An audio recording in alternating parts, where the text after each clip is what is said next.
Guys, lihat deh, foto gue bareng si Nyonya ini bisa disulap jadi bergerak dong. Dan hasilnya lumayan real sih. Terus gak sampai situ, foto-foto lucu kucing ini juga bisa di-generate videonya sama fitur di HP ini. Sesuatu yang keren atau malah menyeramkan? Nanti kita kepoin sesaat lagi beserta limitasinya juga. Tapi selain fitur tadi, apa aja yang menarik dari Honor 400 Pro ini? Kameranya gimana? Fitur-fitur AI? Performance? Yuk kita bahas. Oke, boxnya masih sama ya kayak seri-seri sebelumnya dengan background putih dan tulisan warna emasnya yang sederhana dan membumi banget nih boxnya. Selain HP, di dalamnya ada kotak lagi dengan SIM ejector yang nempel di luar tuh. Terus kertas-kertas yang jarang dibaca beserta case bening yang elastis. Habis itu di bawahnya lagi ada kabel charger USB-A ke C dan kepala charger 100 watt. Pastinya langsung disambit sama Magic OS 9 berbasis Android 15 ya. Lanjut setup kayak biasa dan setelah kelar, storage-nya udah kemakan 26GB dari total 512 punya gua. Impresi gue sama HP ini, wah desainernya Honor cukup aktif ya bun. Yang 200 Pro kemarin lonjong gitu, tapi sekarang ganti lagi jadi bentuk apa ya ini? Bagus atau enggak sih netral aja gua, tapi kamera modulnya sedikit lebih gede sih menurut gua. Untuk warnanya cukup suka, kesannya lebih premium, nggak cuma di body tapi di kamera modul. Untuk materialnya sendiri gue kurang yakin ya, ada yang bilang glass, ada yang bilang plastik. Tapi feel-nya sih mirip kaca.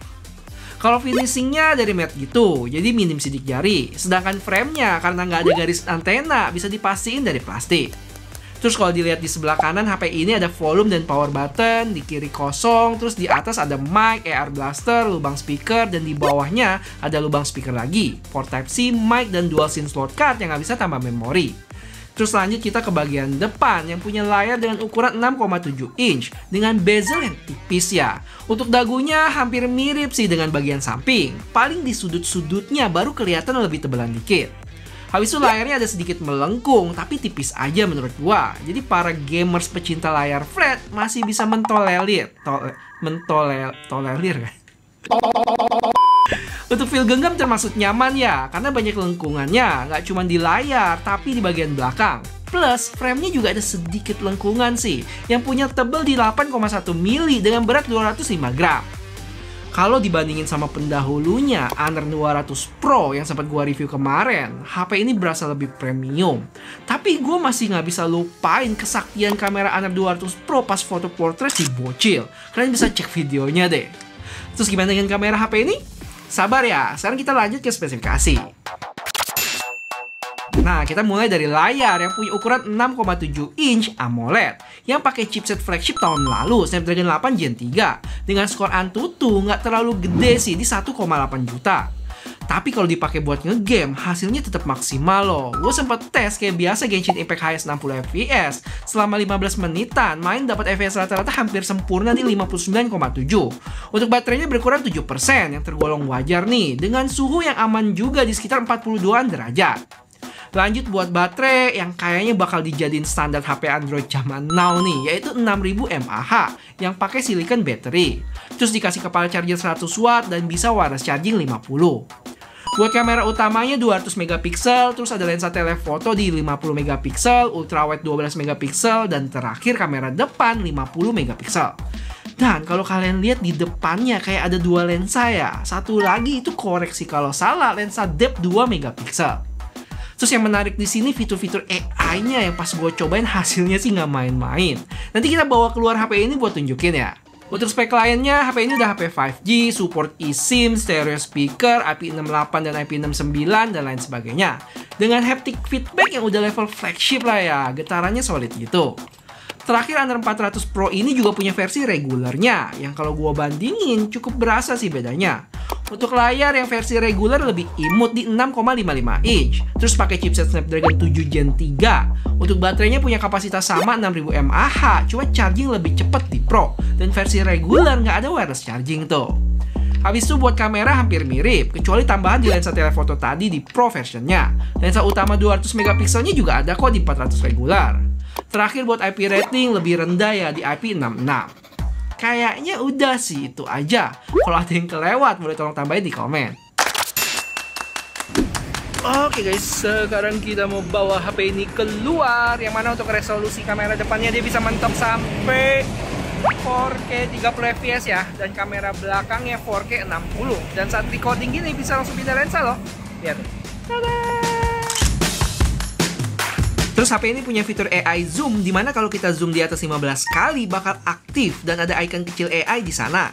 Pas gue bandingin hasilnya lumayan ngefek sih, terutama buat zoom mentok 50 kali tadi. Cuman perlu diingat, ini butuh koneksi internet ya, kalau nggak keluar warning.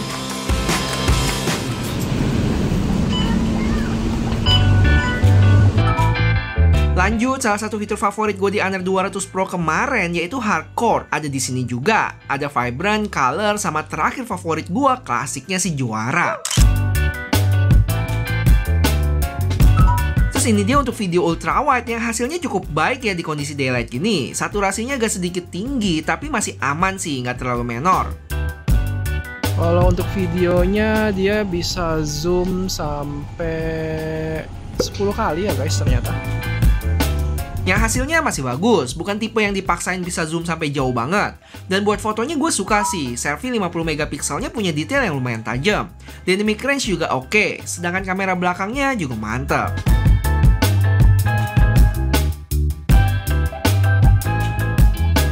Dan inilah untuk lensa selfie-nya, yang mana dynamic range-nya agak kurang ya guys. Lampunya overexpose semua. Tapi kalau nggak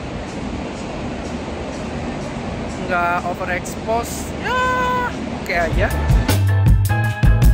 Buat kamera belakangnya masih baik ya untuk lensa utama. Cuma gue berasa ada sedikit jitter deh. Terus kalau pindah ke ultrawide, sama kayak HP kebanyakan bakal lebih soft dan gelap. Noise-nya juga cukup berasa. Gua rasa video low light sesuatu yang mesti ditingkatin lagi sih dari HP ini. Tapi kalau dari sisi foto, gue suka ya sama hasilnya. Foto-foto gedung dengan lampu-lampunya bisa ditangkap dengan bagus. Buat foto objek orang juga cakep, dengan selfie yang masih tajam juga.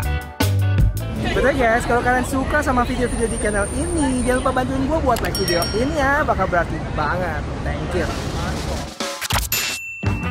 Oke, kalau ngomongin AI, bisa dibilang cukup lengkap nih. Yang standar di HP lainnya tentu ada, kayak Gemini, Circle to Search, Translation, Writing Tool, sama AI yang ada di galeri juga banyak. Misalnya di sini ada AI Eraser, yang mana di dalamnya ada beberapa fitur lagi, kayak Erase Passer By, yang otomatis ilangin semua orang yang ada di belakang.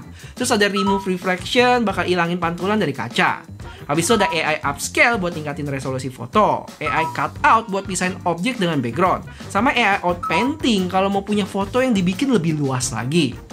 Nah, cuman yang luar biasa itu yang sempat gue bahas di awal tadi, yaitu image to video. Yang cara pakainya gampang, dari galeri tinggal ke tab yang paling kanan aja, terus pilih image to video. Dari sini kita tinggal pilih aja ya fotonya, tentuin aspek rasio dan start generation deh. Setelah tunggu 1-2 menitan, bakal jadi video sekitar 5 detik. Hasilnya seru-seru sih. Bisa bikin foto kembang api ini jadi hidup. Atau foto sok-sokan gue yang lagi tendang bisa jadi salto, dan lain sebagainya. Tapi ya, kadang ada juga ngaconya sih. Misalnya foto gue sama si nyonya ini tiba-tiba bisa nongol foto orang lain dong. Ingetin kayak film Harry Potter yang foto di dalam bingkainya bisa gerak-gerak gitu gak sih? Oh ya, fitur ini juga berbasis Google VEO 2 ya. Yang kalau kalian perhatiin di sini untuk generate-nya dibatasin gitu, ada tulisannya.